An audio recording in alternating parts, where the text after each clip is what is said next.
المغرب ضد هولندا. هاد المواجهه ماشي بحال اي ماتش، وحتى الحسابات قديمه باقي ما تسالاتش، والغالب ان المنتخبين تلاقاو غير 3 ديال المرات في التاريخ، وجوج مباريات منهم سالاو بنفس النتيجه.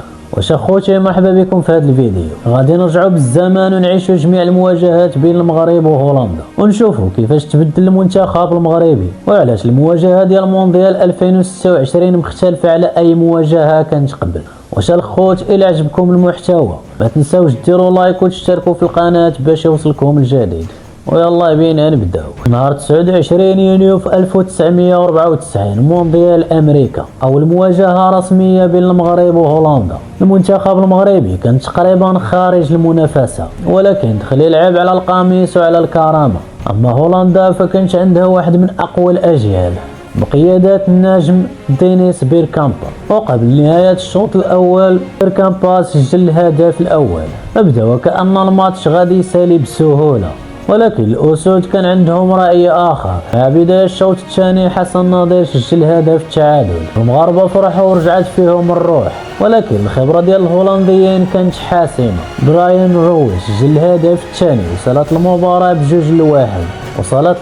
بجوج لواحد لهولندا. ورغم الهزيمة المنتخب المغربي خرج مرفوع الراس وربح الاحترام ديال الجميع وبشهادات الصحفيين عالميين، ودازت 5 ديال السنين وجا وقت ديال الرد.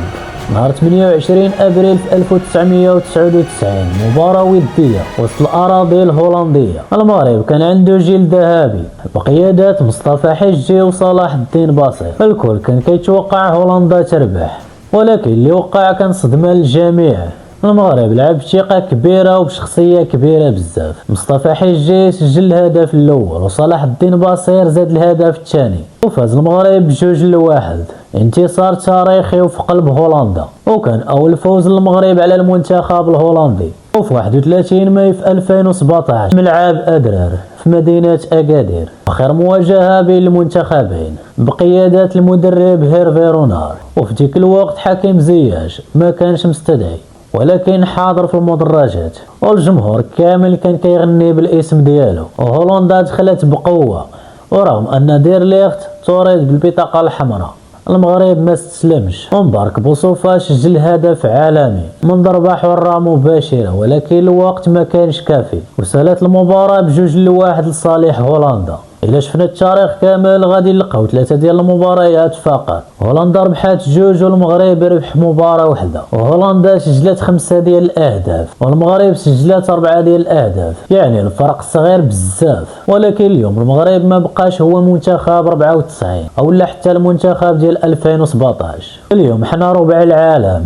وعندنا جيل كيتعتبر من أقوى الأجيال في التاريخ ديال الكرة المغربية. ومواجهة ديال المونديال 2026 ماشي غير ماتش عادي، هي فرصة باش نكتبوا صفحة جديدة، نردوا الاعتبار ديال 94 و 99، نزيدو نرسخوا الاسم ديال المغرب بين كبار العالم.